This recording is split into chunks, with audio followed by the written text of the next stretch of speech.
नमस्कार दोस्तों, मैं Premchandra. Welcome to my YouTube channel pre exam training. दोस्तों, बीपीएससी ऑडिटर का आज सेकंड लेकर आए हैं आंसर की 51 से 104 तक। इसमें आज साइंस के और करेंट अफेयर्स के सवाल हैं। मेरा सी है क्वेश्चन बुक लेट सीरीज। आपका जो भी हो इससे मिलान कर लीजिएगा। अच्छा लग रहा हो दोस्तों, नए लोग भी इससे देख कर कुछ सीख सकते हैं। जो लोग बिहार ऑडिट सर्विस का तैयारी कर रहे हैं वो लोग ज़रूर देखें इस वीडियो को। और लाइक, अगर अच्छा लगेगा तो लाइक कर सकते हैं और चैनल को सब्सक्राइब कर लीजिए। अभी तो तैयारी आगे चलेगा इसका ही। आइए देखें, सी में 51 से लेकर 104 तक के सवाल कराए जाएंगे। आज का 51 सवाल है, हीरे की चमक का कारण है। बहुत अच्छा, ये भी सवाल पूछा गया था बीपीएससी ऑडिटर में। साइंस के कुछ ज़्यादा ही हार्ड सवाल थे। हीरे की चमक का कारण पूर्ण आंतरिक परावर्तन होता है। इसलिए जो लोग डी लगाए हैं उनका सही होने की उम्मीद है। आइए देखें आगे। एक लड़का एक दर्पण के सामने 30 सेंटीमीटर की दूरी पर खड़ा होता है। वह अपना सीधा प्रतिबिंब देखता है जिसकी ऊंचाई उसकी वास्तविक ऊंचाई का 1/5 है। वह कौन सा दर्पण प्रयोग करता है? ये सवाल कुछ इजी था। इसमें से उत्तल दर्पण का प्रयोग करता है। इसलिए जो लोग उत्तल दर्पण लगाए होंगे उनका सही होने की उम्मीद है। आइए दिखाएं आगे। कोहरे में हम देख नहीं सकते क्योंकि क्या होता है कोहरे में? कोहरे में प्रकाश का प्रकीर्णन होता है, इसलिए हम प्रकाश के प्रकीर्णन के कारण नहीं देख पाते हैं। यानी कि कोहरे की बूंदों द्वारा प्रकाश प्रकीर्णित हो जाता है। ये जो है बिल्कुल सही जवाब है। आइए दिखाएं उसके आगे के सवाल आप पूरा देखिए। जो लोग किए हैं, जो नहीं किए हैं, जो नई एग्जाम दिए हैं वो भी देखें, आपके फायदा ही करेगा। सप्लाई लाइन में शक्ति को उच्च वोल्टता पर स्थानांतरित किया जाता है। सप्लाई लाइन में शक्ति को उच्च वोल्टता पर स्थानांतरित किया जाता है शक्ति क्षय को कम करने हेतु। ध्यान रखिएगा, अगर आंसर में कोई ही हो, खराबी हो या कमी हो तो आप जरूर, आंसर आप जानते हैं तो सटीक जवाब दीजिएगा। स्क्रीनशॉट जरूर भेजा कीजिएगा कहाँ से आप लिए हैं इस आंसर का जवाब, या किसी भी क्वेश्चन का जवाब गलत लगे तो मेरी जानकारी के अनुसार हम अपना आंसर बताते हैं। बहुत सर्च करने के बाद ही आंसर बताया जाता है, इसलिए लेट हो रहा है। एक फ्यूज तार की धारक क्षमता निर्भर नहीं करती। किस पर निर्भर नहीं करती है? फ्यूज तार की धारक क्षमता तार की लंबाई, तार की परिधि और तार के पदार्थ पर निर्भर करती है, जबकि इसमें प्रवाहित धारा पर निर्भर नहीं करती है। इसलिए डी आंसर जो है सही है। ध्यान से देखिएगा, समझिएगा और आप अपना आंसर जरूर मिलाइएगा। तापमान बढ़ाने पर धातु की वैद्युत चालकता घटती है, क्योंकि क्या होता है तापमान बढ़ाने पर? तापमान बढ़ाने पर वैद्युत चालकता घटती है क्योंकि धातुओं की विशिष्ट ऊष्मा कम होती है। इसमें सही जवाब डी होगा। आइए दिखाएं आगे। आपको सवाल बहुत अच्छे पूछे गए थे और कुछ हार्ड भी थे। सभी चुंबकीय पदार्थ अपने चुंबकीय गुण खो देते हैं जब क्या होता है? चुंबकीय पदार्थ को जब गर्म किया जाता है तब ये अपना गुण खो देते हैं। सबको ज्ञात होना चाहिए और ये जो जिन्होंने लगाया होगा उसका सही होगा। तो ध्यान से पूरा वीडियो देख लीजिए, कहाँ से आप क्या लगाए हैं, अपना आंसर जरूर मिलाइए। तप्त तार एमीटरों का प्रयोग निम्न में से किसके मापने के लिए किया जाता है?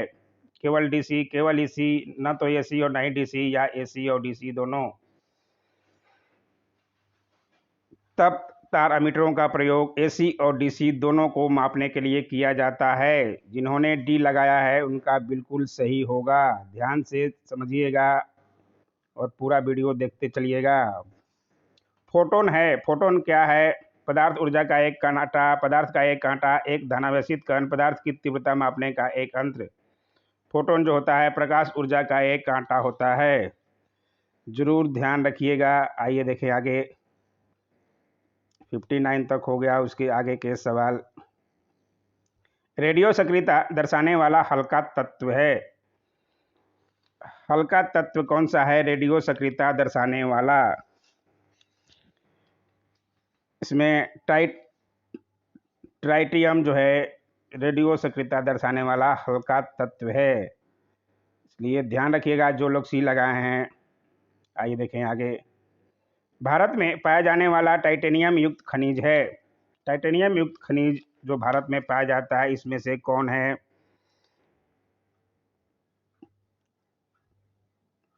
इल्मेनाइट जो है, जो लोग लगाए हैं उनका सही होने की उम्मीद है। बहुत सर्च करने के बाद ये आंसर मिला है, इसलिए ध्यान रखिएगा इल्मेनाइट। अगर आपको किसी भी आंसर में प्रॉब्लम होगा तो आप सटीक जवाब स्क्रीनशॉट दे सकते हैं जहां से आप देखे हैं और जहां से आप जानकारी लिए हैं। किस एंजाइम की उपस्थिति में ग्लूकोज या फ्रुक्टोज C2H5OH में परिवर्तित हो जाता है?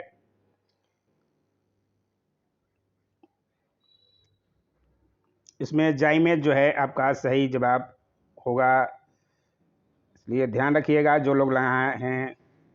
आइए देखें आगे।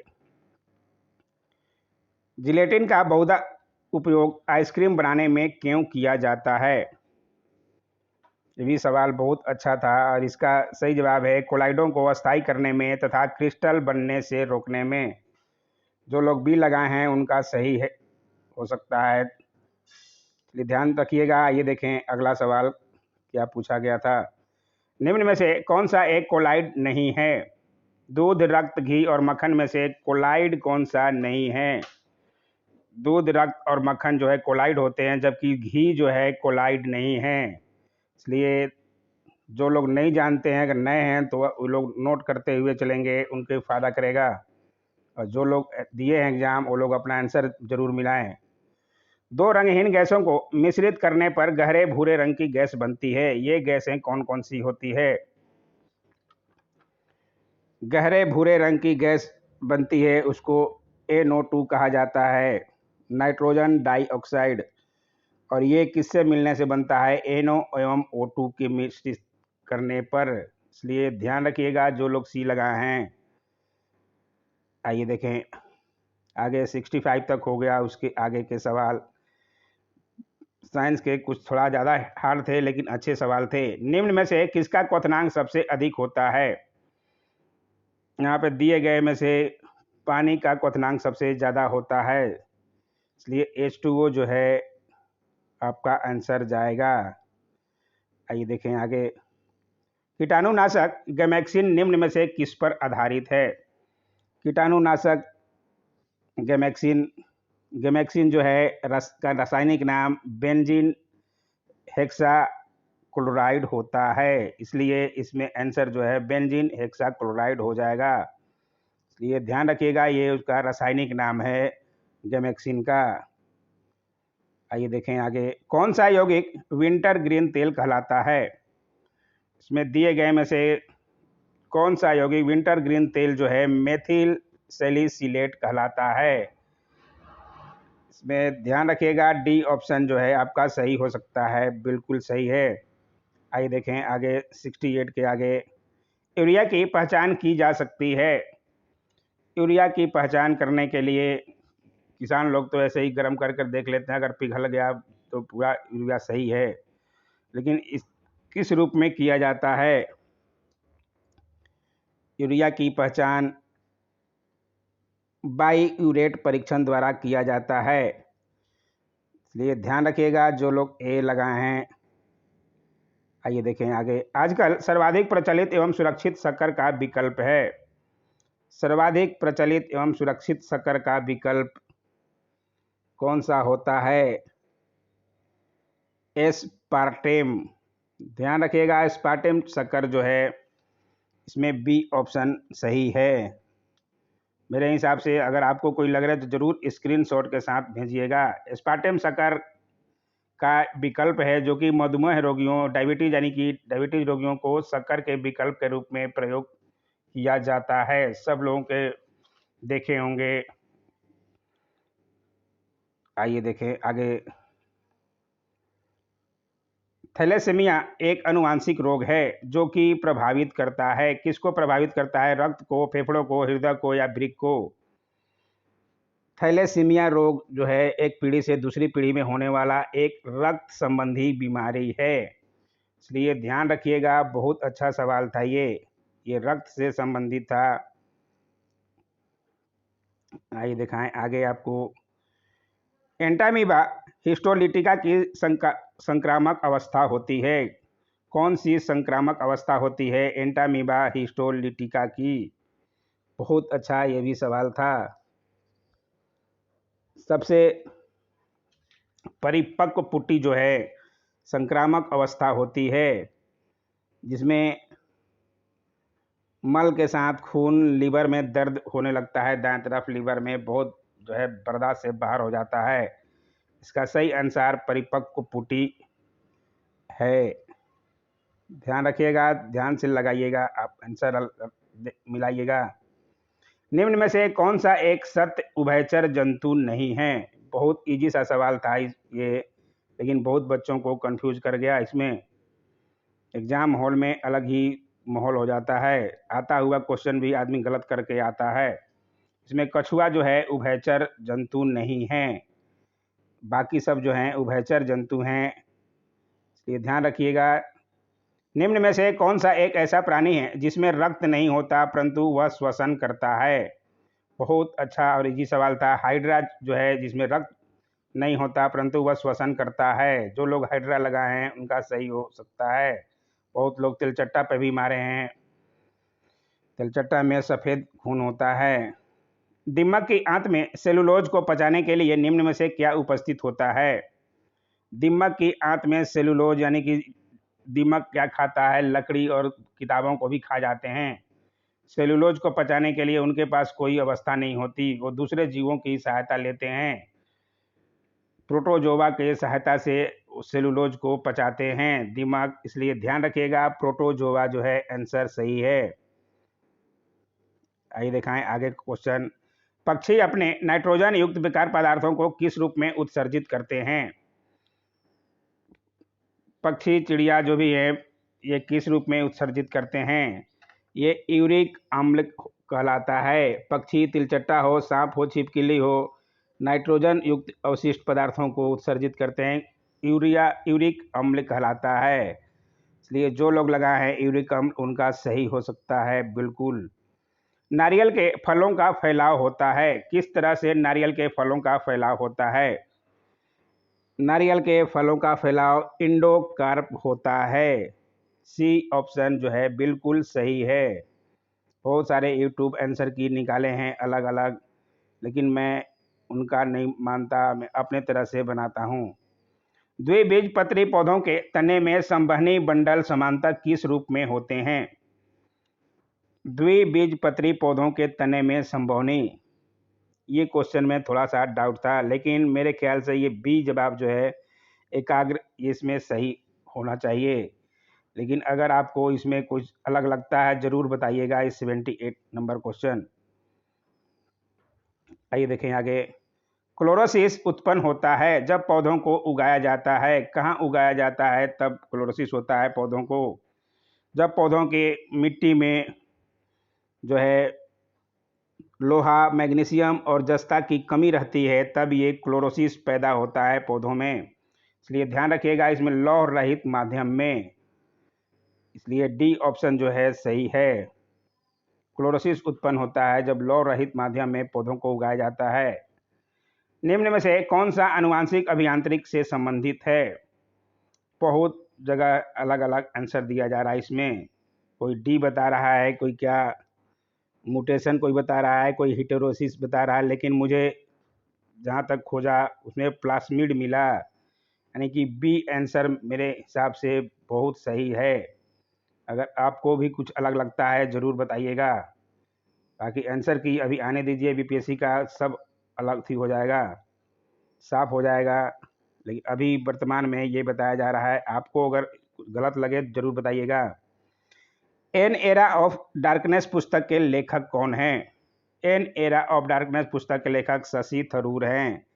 करेंट अफेयर जो है बहुत पुराना ही पूछ दिया था, 2019 और 2020 का, 2021 से शायद ही कोई सवाल था।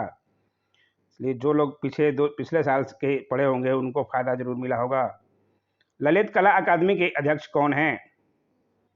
ललित कला अकादमी के अध्यक्ष उत्तम पछारने हैं।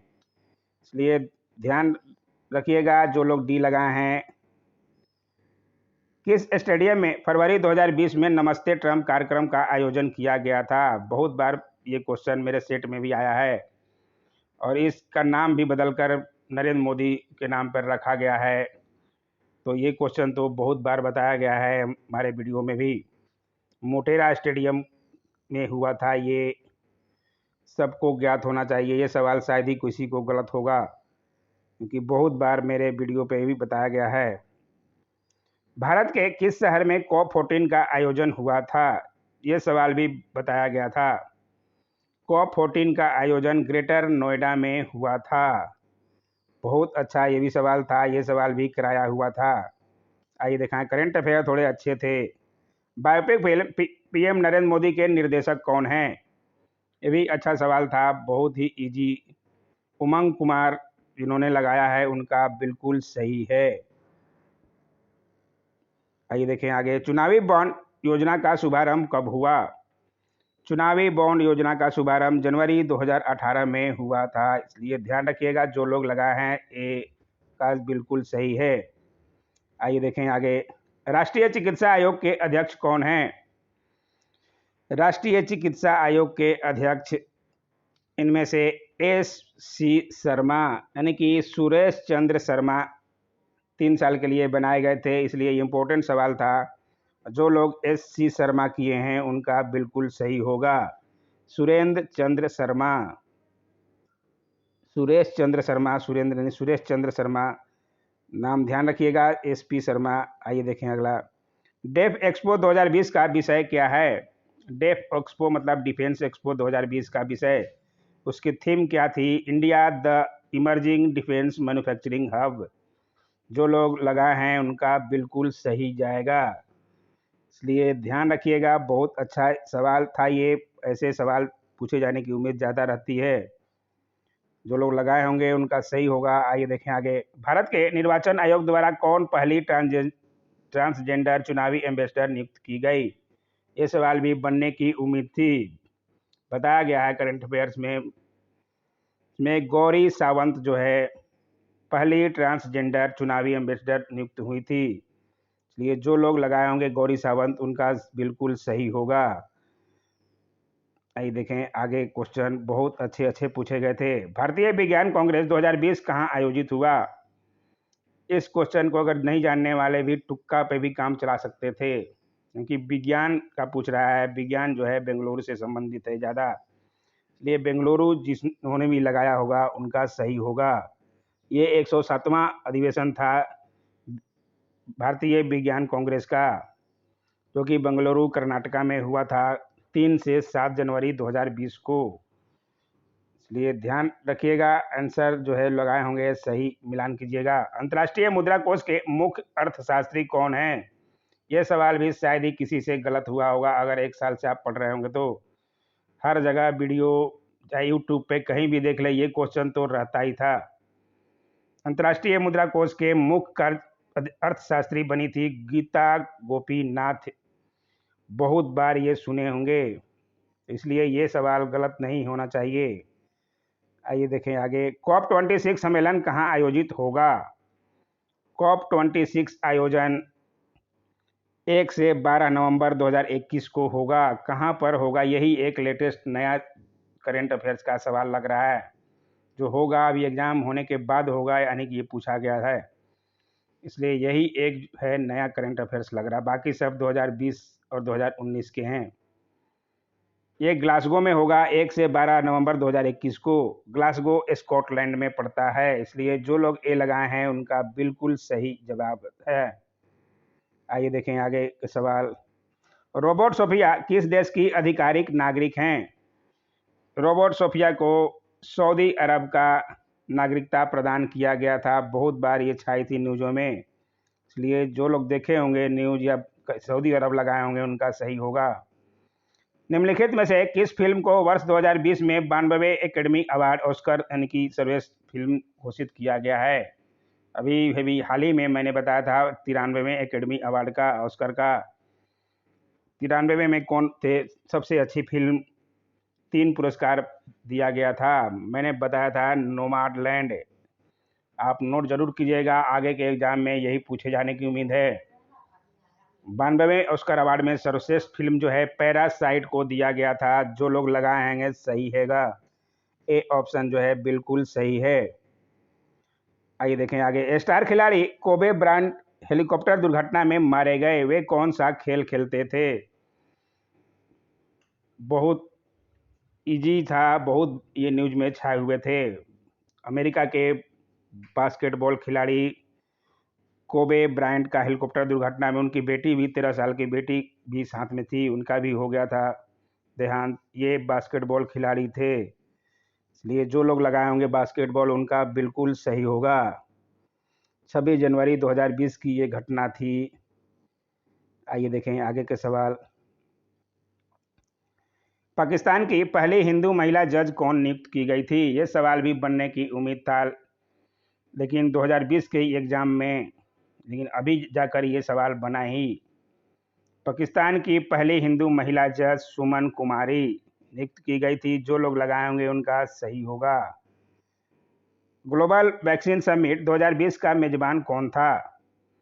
ग्लोबल वैक्सीन समिट 2020 का मेजबान यूनाइटेड किंगडम। यूनाइटेड किंगडम के प्रधानमंत्री पीएम कौन है? बोरिस जॉनसन ने होस्ट किया था, इसलिए ध्यान रखिएगा ये यूनाइटेड किंगडम में किया गया था। और आइए देखें आगे। साहित्य में नोबेल पुरस्कार 2020 के विजेता कौन घोषित किए गए हैं? यह सवाल भी गलत होने की उम्मीद नहीं की जा सकती किसी से। ये सवाल भी बहुत छाया था हर तरह के, चाहे यूट्यूब देख लीजिए, चाहे न्यूज़ देख लीजिए, कहीं भी। लुईस ग्लुक को दिया गया था साहित्य में नोबेल पुरस्कार। बहुत बार ये बताया गया है मेरे वीडियो में भी, इसलिए ये नाम तो है, गलत होने की उम्मीद नहीं की जा सकती किसी से। आइए देखें आगे के सवाल। वर्ष 2020 में विश्व स्वास्थ्य संगठन के कार्यकारी बोर्ड के अध्यक्ष कौन चुने गए हैं? चुने गए थे एक साल के लिए डॉक्टर हर्षवर्धन, अपने केंद्रीय स्वास्थ्य मंत्री। नाम सब लोग जानते होंगे, डॉक्टर हर्षवर्धन। ये सवाल भी बहुत इजी था। आइए देखें आगे के सवाल। निम्नलिखित में से किस देश ने संयुक्त राष्ट्र के वैश्विक प्रसन्नता सूचकांक 2020 में सर्वोच्च स्थान प्राप्त किया? ये सवाल में बहुत बच्चे कंफ्यूज हुए होंगे। प्रसन्नता सूचकांक पूछ रहा है, यहाँ पे प्रेस स्वतंत्रता सूचकांक नहीं। प्रेस स्वतंत्रता में नॉर्वे पहला स्थान आता है, मैंने अभी हाल ही में बताया था वीडियो में। लेकिन यहाँ वैश्विक प्रसन्नता सूचकांक पूछ रहा है, जिसमें फिनलैंड आता है, ये जरूर ध्यान रखिएगा। भारत का स्थान क्या है सब लोगों को पता होना चाहिए। 156 देशों में भारत का स्थान 144वां, ये भी ध्यान रखिएगा। ये पहले स्थान पर फिनलैंड आता है। कश्मीर की बेटी के लेखक कौन हैं? कश्मीर की बेटी के लेखक डॉक्टर शत्रुघ्न प्रसाद हैं। ये नाम जो लगाए होंगे उनका सही होगा। आइए देखें आगे। बिहार में जल जीवन हरियाली अभियान की शुरुआत कब हुई थी? बहुत इजी था सवाल ये भी था। ये जो है 2 अक्टूबर 2019 से चालू हुआ था, इसलिए ये आंसर जो है बिल्कुल सही होगा। आइए देखें आगे। हाल ही में बिहार में राज्य मुख्य सूचना आयुक्त कौन नियुक्त हुए हैं? राज्य मुख्य सूचना आयुक्त, इसमें से अशोक कुमार हुए हैं, लेकिन इसमें से अशोक कुमार का नाम नहीं दिया है, इसलिए ई ऑप्शन जा सकता है। अगर आपको इसमें से कुछ लग रहा है जरूर बताइएगा, इसलिए मेरे हिसाब से ई ऑप्शन जाएगा, यूपीएससी का खास ऑप्शन। आइए देखें आज का आखिरी सवाल, इसके बाकी के सवाल कल करा दिया जाएगा या शाम तक करा दिया जाएगा। अयोध्या के राम जन्मभूमि ट्रस्ट में बिहार से किसे नामित किया गया है? अयोध्या के राम जन्मभूमि ट्रस्ट से बिहार के कामेश्वर चौपाल को शामिल किया गया है, नामित किया गया है। ध्यान रखिएगा जो लोग लगाए होंगे सी उनका सही होगा। ये था 151 से 104 तक के सवाल। आप कितना इसमें से सही किए हैं जरूर बताइएगा। अपना कट ऑफ देख लीजिएगा, कट ऑफ के लिए एक अलग से वीडियो बना दिया जाएगा। पहले सारे क्वेश्चन का परीक्षण कर लेने दीजिए।